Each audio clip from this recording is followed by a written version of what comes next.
Yo. We right back at it, man. WNBA show. Welcome in. Today is Sunday, May the 18th. Two WNBA games for today. Only one tomorrow, and then two on Tuesday as well. Three on Wednesday, which I mean, we got to be thankful for. If you've been watching the W for a while, we typically don't get Monday games. It feels like Monday is like a travel day. So it's nice to have Seattle and Dallas tomorrow, but we got two games on the board before that. And let's jump right into them for today. So real quick, I talked about yesterday, making sure people had asked me like what my record was last season. So I put it on the screen here. I showed this yesterday, and I'm not going to show it anymore, but I showed this yesterday. Just want people to know that the plays will be tracked. I will keep the monitor of all the plays that I make and update it on a daily basis over on the right hand side of the screen, so you guys can see how well I'm doing throughout the season. Also, I think it was one more. Oh, no, it's not. That's all I wanted to show. Okay.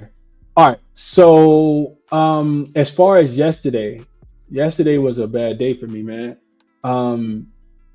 Ended up going, and I actually, let's see. I don't think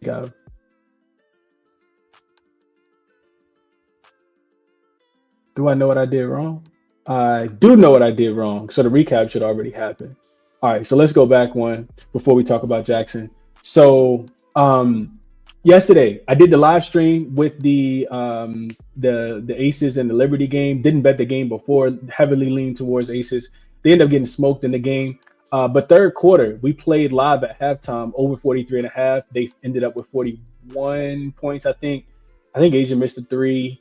That could have potentially got it up and over. Maureen Johannes, I think, also missed a three that could have got it up and over. It was just a terrible quarter. So I'll take the onus for that. That was a half unit play. And then Seattle, we got on early on Thursday. Seattle, absolute no-show. Absolute no-show from the beginning. They struggled to shoot the ball from the three-point line. Phoenix's defense was ratcheted up at the crib. You can call it how you want to call it. Seattle plus the 3.5, even though it closed, I think, at 6.5, then minus 6.5, so 9 points of value. Doesn't even matter. Start the WNBA season 0-2, looking to get on track today after starting the season a little, in a little rough.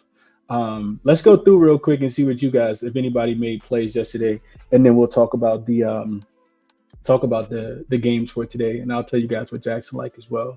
Danny says, "Do we see another over with the Mystics?" I would be betting yes, Danny, but I didn't bet it. What up, Joe Dog says, "What's happening? B-Day Money Slime Sun, like the sun today." Chad says, "Sun have zero chance of beating the Mystics." Talk about that in a second. What up, Helms? It's looking sharp, Chris. I love it. Says, "Less cash today, baby." Game 7. Talking about NBA. Seattle's offense looked terrible, Carry me. I'm talking about, I couldn't believe it. I'm like, Gabby Williams is out there. Like everybody said how, the Kansas City team was, Joel Lloyd, but Gabby Wood, like she was just out there not doing anything. And I'm not a big Erica Wheeler fan, so when she came in and was getting big minutes, I was like, yeah, we probably cooked. But Seattle just got punched in the mouth. Phoenix looked like the much more aggressive team, even though Seattle was trying to trap ball screens. I'm watching it like, bro, this is crazy. But you live and you learn, man. As long as you're watching the games, you should be able to. Well, I know I'm gonna be able to rebound, and it'll be a positive, productive season. You got to watch the games and keep your ears to the beat reporter streets. Good morning, Joe. Hope all is well with you, bro. Mitchell says, "I got smoked too. The Fever looked very good. Fever looked great. Also, the Sky looked terrible. All the teams that can't shoot was the teams that got smoked yesterday. Aces couldn't shoot, they got smoked. The Chicago Sky couldn't shoot, they got smoked. The Seattle Storm went 1 for 10 at halftime, 3 for 17 from the 3-point line for the full game, got smoked. Sabali hit more threes than the whole Seattle Storm team yesterday." Aaron says, "Do you think the Angel LeBron flop hold me back combo includes a sprite?" I don't think I understand. What's up, Cindy? Says, "Here we go again. Chris, don't be hating on me like you did last year when it comes to picks this year. I'm not hating you, just the picks for cash today in the day missed it." I don't understand this, Sigma. Says, "I'm not hating you, just the picks for cash today is the day Mystics under Lynx something else." Not sure what that means. What's up, Time Out Sports? Says, "Gabby did 0 cardio." Yeah, it was kind of terrible, man. And Yeah, it was bad, man. And I didn't think Alyssa Thomas would have that big of a game either, Lee. Not with the the towers that they got. Alyssa Thomas is good though. Just give her credit, man. Give her credit for sure. Let's jump into the two games for today though. So first one up. So first we'll go to jaXon. jaXon liked it was two plays for jaXon yesterday. I think jaXon split. It did like the aces plus the points, which was a loser, but it also liked the Indiana Fever minus the 7.5, minus the 8, and that was an easy winner. So today I asked jaXon what are the two best bets in the WNBA for size and totals. jaXon tells me that it likes the Mystics minus the 3.5. It says they are coming off a strong 90-94 win over the Atlanta Dream, showcasing excellent shooting efficiency, 50.8% from the field, 50% from the three-point line. The Sun, on the other hand, are in a rebuilding phase and are losing all of their starters. After losing all of their starters and their head coach from last season, their roster lacks depth, with Marina Mabrey and Tina Charles as their only offensive options. The Mystics defense will likely exploit the Suns' limited scoring threats with their confidence, while their confidence from the season opener should carry over into the matchup. The Mystics have covered the spread in 4 of the last 5 games against teams with a losing record. The Sun roster overhaul has left them vulnerable, and they projected to struggle against strong opponents like the Mystics. So I don't know how much I would say the Mystics are going to be a strong opponent, but I like a lot of that. As far as the next bet, so Sparks and Lynx, jaXon likes the under 162.5. Says the Sparks opened their season with a low-scoring 82-67 win over the Golden State Valkyries, showcasing their strong defensive efforts. The Lynx, while offensively potent, are missing players like Kayla McBride and Elena Smith, which I don't know if she's ruled out yet. I saw her listed as questionable. But getting back into the handicap, which could limit their scoring output. The Sparks defense, combined with the Lynx' depleted roster, suggests a slower pace, lower scoring game. Supporting stats: the Sparks season opener totaled fewer than 150 points, while the Lynx season opener hovered around 180 points. This game is expected to fall in the middle range, closer to 150 to 160. Historically, the Sparks have hit the under in 6 of their last 8 games against teams with the winning record. jaXon likes the under 162.5, Mystics minus 3.5. Also, wanted to give you guys a player prop as well. Big Mama Stephanie Dawson, who plays for the Washington Mystics, over her 1.5 threes is plus 170. Looks like on BetMGM, says it has a 62.8% implied probability chances of hitting. So Stephanie Dawson has been a reliable shooter from beyond the arc, and her role in the Mystics offense often places her in catch and shoot situations. The Suns defense has struggled to contain perimeter shooters, which bodes well for Dawson's chances to hit multiple threes. At plus 170, this prop offers significant value with a high probability of hitting 62.8% and a strong edge of 25.8%. This makes it one of the most attractive plays on the board. So game context, the Mystics are expected to lean on their outside shooting to stretch the Suns' defense, and Dawson's ability to knock down threes will be a key factor in their offensive strategy. This prop combines excellent value, a favorable matchup, and a high hit rate probability, making it the top WNBA player prop today. So under between Sparks and the Lynx, Mystics minus 3.5, Stephanie Dawson, Big Mama Steph, that plays for the Mystics, over 1.5 threes at plus 170. I don't even think that's a bad look. All right, check jaXon out. There's a link in the description. Told you guys jaXon can handicap WNBA as well, even if you just use it to verify or confirm, your thought process. As we get some news that Shakira Austin still remains probable for today's game. All right, let's jump into it for today. So first game up, we got the Mystics and the Sun. These lines should be updated because I just updated them. This one kind of was going all over the place. So yesterday, when I was doing the live stream, this was at 2.5, like minus 130 on Fanatics, and then it was 3.5 everywhere else. It touched 4, 4.5, back down to 3.5, up to 4, back down to 3.5, and now it's settled at 3. The total has moved north, which I do agree with, 155 all the way up to 159.5. And if you listen to the preview show, even if you listen to the show that I did on Friday, I did say that I liked over between the Mystics and the Dream on Friday, but I didn't get there. I didn't bet it. Just kind of wanted to see it first, and I mean it was easy, right? 90-94. The Mystics offense looked really, really good, and I agree with a lot of what jaXon said as far as this game goes. So what I wrote in my notes here, and I sent this out to the members earlier today. First, we got to start with the injury report, right? So the Washington Mystics could potentially get Shakira Austin back. She should play. She's listed as probable after missing the first game. Aaliyah Edwards is going to be out, I think, for 2 more weeks. And then the Connecticut Sun, in my opinion, they're going to be without two key players on their side. Anisha Morrow is very, very good. I think they'll miss her. She's a forward. And then Sanaya Rivers is also, I think, going to be I think it's going to be an impact player for them as well. So what I wrote in my notes was, and these are two rookies who are, top first round picks that won't be on the board to play for them today. So the Mystics are coming off a 94-90 win as an 8-point home dog on Friday. In that game, they got 34 points combined from their two rookies. Kiki Afira, I think is how you pronounce her name. Afira. And Sonia Citron, I think is how you pronounce her name. Meanwhile, Brittany Sykes, the vet on the team, finished with 22 points and 5 assists as well. And Washington ended up shooting 51% from the field, 50% from the three-point line. In my opinion, and I know it's only one game so far, but I think that the offense is a little underrated, which is why I agree with this total going up. And I think that the team has played pretty tough I think they'll play pretty tough on the defensive end as they did in game number 1 as well. Washington also forced Atlanta into an Atlanta team that they forced Atlanta into 16 turnovers that led to 20 points for the Washington Mystics. If you can force Atlanta, a team that has pretty good ball handlers, when you got Ryan Howard out there, Alicia Gray out there, I think that you can do it again against a team that lacks a true point guard. And I'm going to touch on that point guard situation in just a second. But in my opinion, I do think that's a key factor here. The cherry on top, though, is that Shakira Austin, like I said, is set to make her season debut after missing Friday's game. She was one of the best defensive centers in the WNBA, which I think she'll be needed to slow down somebody like Tina Charles. But she has faced some challenges in the first couple of years of her career staying on the floor that she missed. I think she only played in 11 games last season.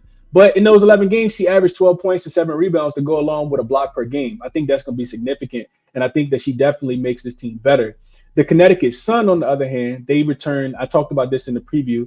They returned just 3 players from their roster last season. I'm expecting them to struggle with chemistry out of the gate, which is what we saw. Same thing out of like the Valkyries as well. When you have a whole bunch of different starters coming into play, it's really, really difficult. The team that don't have as many starters typically play a little bit better. The starting 5 for the Connecticut Sun have never played a WNBA game. This will be the first one that they played together in their careers. On top of that, Tina Charles, Marina Mabrey is their best player, but Tina Charles is 36 years old.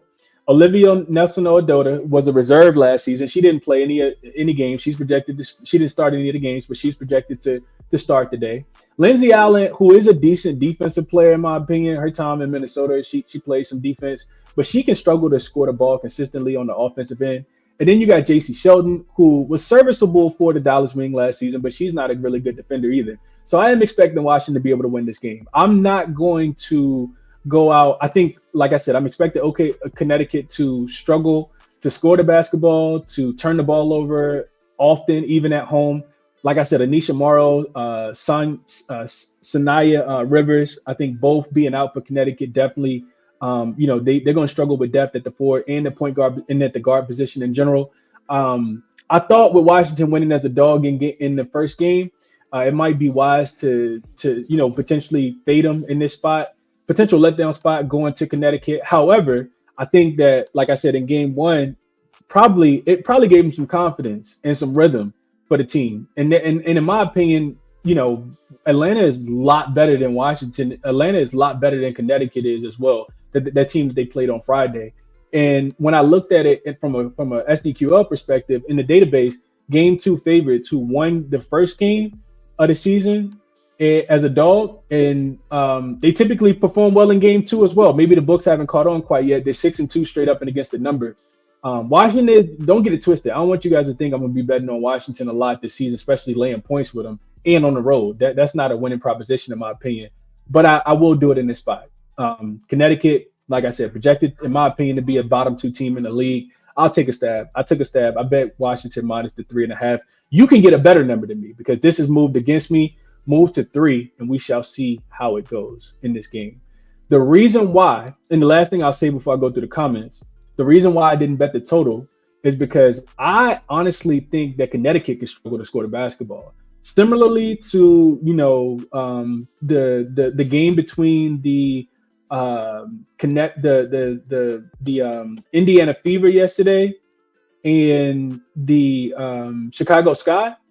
I'm not saying that either one of the teams got a good offense like the Fever do, and I'm not saying either one of the teams got a good defense either, because the Fever's defense I think is going to be much improved. However, I don't know what Connecticut's offense is going to look like. If you take Marina Mabrey out, where are all the other points going to come from? Tina Charles can give you 12 to 15 on a good day. I'm not really expecting a lot from everybody else though. So I as much as I lean towards the over and I think it's going in the right direction, I'm too afraid to bet on Connecticut being able to contribute here. So that's my thought process. I bet Washington minus the 3.5. Let's see what you guys are saying here.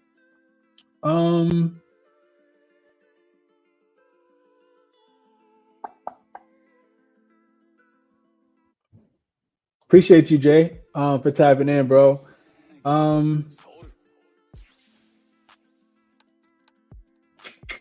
What up, Big Marv? Shakira Austin playing home says she should be in. She should be in. At least that's what the injury report is telling me. Timeout says Sparks should sign Aria. Yeah, I don't even know why she got cut. Ray Burrell is going to be out for a while now. 2 months is what they're expecting her to be out for. That is a fact. You hate to see her get hurt with a knee injury in the first game of the season, but that's just how it goes sometimes, man. Let's see. What else y'all saying here? Glenn, appreciate you for joining as a member. Appreciate you, Glenn. You will get the plays when they come out. Good morning, Cup of Joe. Appreciate you for tapping in. Me says Sonya Citrus nice out there. She is so poised, bro. Like, I think she's one of the – we'll see how it goes, but I think she was a big reason why I laid the 3 in this spot. I know it's her first road game.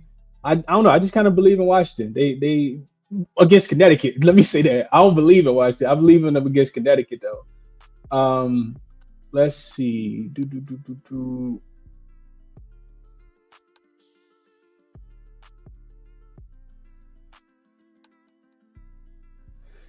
Dom says Suns team total under 78.5. What up, Fahrenheit? Just dressed to the nines. Appreciate you, Fahrenheit. He also reminded people to hit the like button. Appreciate you, Fahrenheit.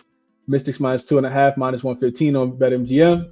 The market moving against me. We'll see how it goes, though. I thought I was getting there early. We shall see. I love it. Says I like under. Also, quarter props is money as well. Fahrenheit took Brittany Sykes over her 18 points, minus 110 on DraftKings.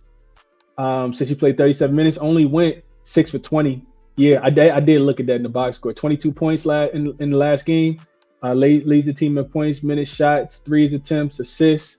Yeah, if she can slow down Marina Mabrey, we should be in the money today, man. We'll see how it goes, though. We shall see how it goes.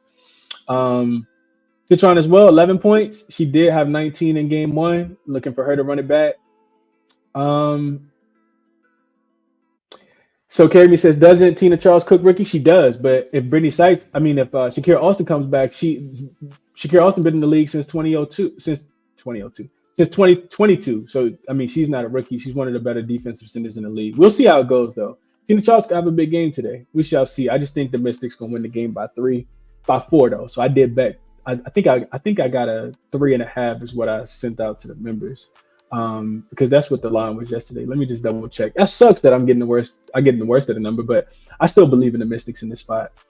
Let's see real quick. Let me just double check when we go to the next game. Yeah, I laid the 3.5. It's 3.5 is what I got. All right, next game up. Last game on the board for today is Lynx and Sparks. So this line is now out to 5.5. I saw it touch 6. It opened at 5. Is what I saw it at. Come down to 4.5, all the way up to 7, down to 6.5, down to 5.5. So the market doesn't really know what to do with this one. As far as the total goes, open 161.5, it looks like, and it is up to 162, which I'm not sure why I got 5 here. That's not accurate. It's not 165. Moving too fast. It's 162. So it's not 165. Sorry about that. All right, so getting into the game. This is a quick one for me, man. I just think I look at what the Lynx were able to do to the Wings. and not basing it solely off that. But if we go back to, what Minnesota was able to do last season, the projections for Minnesota this season, they're projected to be one of the, two or three best teams in the WNBA. And the way that the way that the Aces looked yesterday, Liberty might be the second best. The Lynx might be the second best team, if not the first best team in the WNBA this season. We'll see how that goes. Starting with the injury report, though, Minnesota is going to continue to be without Kayla McBride. She's out for personal reasons, not with the team. And Elena Smith, who missed last game as well, she is listed as questionable for this game with a quad injury. She was listed as questionable for the last game as well. We'll see if she plays or not. If she plays, that'll be really, really helpful for Minnesota. I still think Minnesota, in my opinion, is the better coach team. Cheryl Reeves is probably the best coach in the WNBA. I think she was named by the GMs as best coach, W coach in the NBA as well. I go to the injury report for the Sparks. As we talked about already, Ray Burrell, potential sixth woman of the year. Her second year in the W did go down with a knee injury. She will not be playing. She's out for 6 to 8 weeks, as already was mentioned. No Cameron Brink. She is supposed to return, I think, sometime next month. So in June, she should be back. I'm excited to see her back on the floor. The Sparks they're going to be much improved. You add Kelsey Plum, who has 37 points against the Valkyries the other day on Friday night. Odyssey Sims is still a bucket. De'Erica Hamby, Ezra Stevens, Rakia Jackson. Like, this is it got some firepower. I just think we see some regression here, though. I think game one was such a outlier performance because they played against, in my opinion, probably the worst team in the WNBA. So I think there's going to be some regression coming for the Sparks in this spot. If we go back and look at what they were able to do against the Valkyries in that last game, we got to remember the Valkyries' first ever game in the WNBA, inaugural game. They forced 22 turnovers on versus Golden State on Friday night. Minnesota is one of the best teams in the league. They were one of the best teams in the league, and they don't have a lot of turnover in protecting the basketball. So I don't think that they're going to force to the 22 turnovers. And if you look at what they did with the turnovers, the Spark forced 22 turnovers against the Valkyries, and the Valkyries gave up 25 points off those turnovers. Minnesota is elite getting back in transition. I also looked at the Sparks getting 17 fast break points. Minnesota is not giving up 17 fast break points.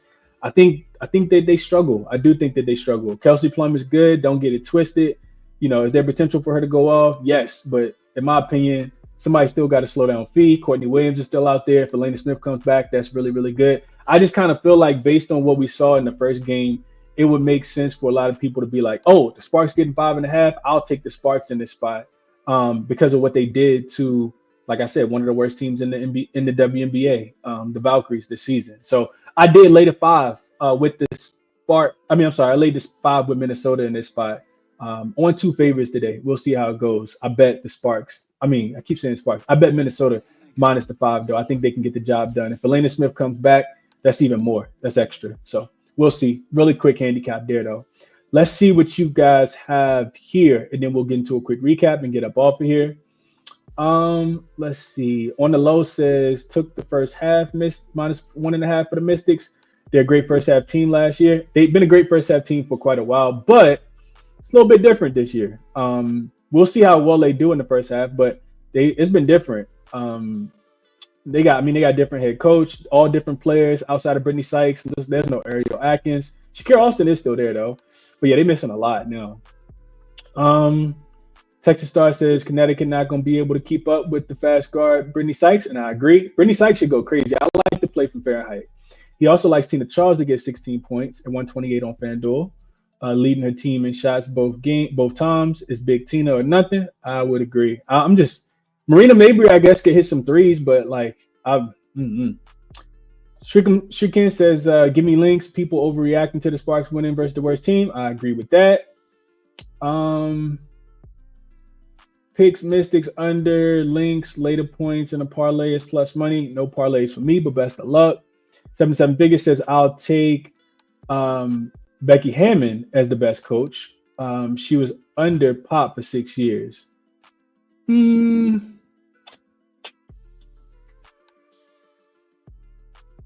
don't think I can argue that 77 Biggest. You still give me Cheryl Reeves though, but I understand. Helm says, yeah, Reeves is better than Hammond. Yeah, that's just my thought process. We can all agree to disagree. We can't bet on them to make any money, so no need to arguing about it. Boogie says lean over Lynx team total. 77 figures like Lynx minus 5.5. Helms says Becky Hammond played Kirsten Bell yesterday. Hey, bro, I saw Kirsten Bell pull up on the left side of the floor when they were going this way. Which I'm guess I'm going this way for y'all to see. And that shot hit the other side of the rim. It ain't hit the rim, hit the other side of the backboard. I said, oh man. Ace is in trouble this season. They are in trouble, boy. Oh man. So I'm agreeing with Helms there. Dom says Sparks literally played a team that played their first game in team history. He likes Lynx minus 5.5 as well. Like to see that. Doms is pretty sharp when it comes to his W action. Boogie says should be, and shout out to Seattle for being on the do not bet list this year. You don't put them on the do not bet list already, man. They play Dallas tomorrow in Dallas. It's gonna be interesting to see how they respond, man. I don't know if people saw it, but Freaky T, Tierra McCowan left the bench after playing just 5 minutes. We'll talk about that game tomorrow, though. Dirty Rig says Sparks is my long shot to win the WNBA title this year, but I do understand they lose this game today. Boy, that's a bold statement, Dirty Rig. I like it though. Stand on business, man. Let's see what else should I say in the chat.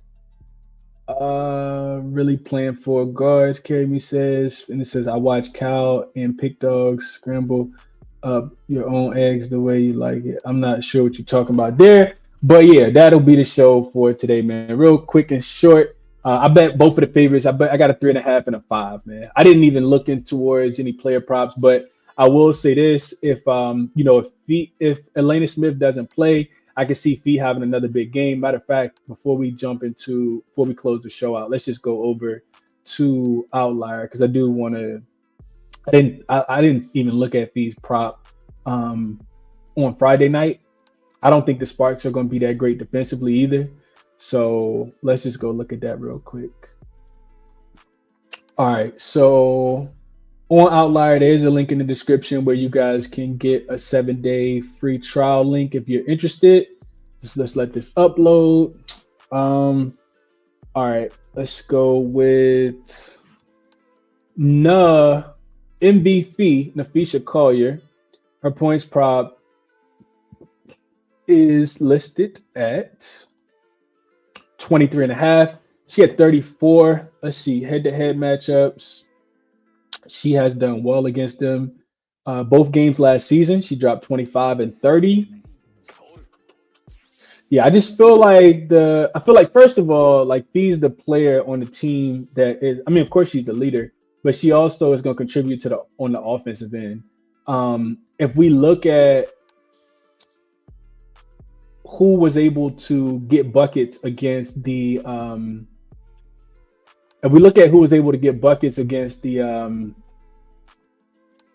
against the Sparks in game number 1, the player that stands out to me was Julie Van Loo, the guard for the Valkyries. She hit all those threes. That could be a potential Courtney Williams 3-point prop to go up and over as well. I could definitely see, if they're going to give it up to guards from the 3-point line. Courtney Williams assists, typically always good money as well. You can see she sit at 6.5. She had 9 in game number 1 as well. So Courtney Williams assists. Her 3-point prop is, do they even have it listed? No, they don't have it listed. No 3-point prop for Courtney Williams. Her points prop listed at 14.5. She's coming off a 25-point game. So her points plus assists might be something to look at as well if they're going to continue to be without Kayla McBride. Points plus assists, 20.5. She had 34 in this game. Head-to-head, just 25 and a couple of duds last season against this team. He did play 4 times last season. She didn't play well in those games. All right, cool. Yeah, check the link out for Outlier though if you guys are interested. We'll go through the one game for tomorrow, and then we'll actually probably preview game number 1 between the Knicks and the Indiana Pacers that'll be played on Tuesday as well, man. So best of luck on whatever it is that you guys are playing, man. I hope you guys make some cash today. I need to get up off this 0-2 streak. Check the resources out as always. Again, I told you guys jaXon likes Big Mama Stephanie Dawson plays for the Washington Mystics over her 1.5 threes, which I think is a pretty good look too. At plus 170, I may put a couple dollars. It'll be a smaller play, of course, at plus 170, but I like Big Mama Steph today. I definitely think she could spread the floor and hit 2 threes today for sure. Bring Olivia Nelson-Ododa out of the paint. Bring Tina Charles out the paint. I like that look a lot. So jaXon likes her over 1.5 threes for the Mystics. Also likes the under between the Sparks and the Lynx, and the Mystics minus 3.5. So check those out.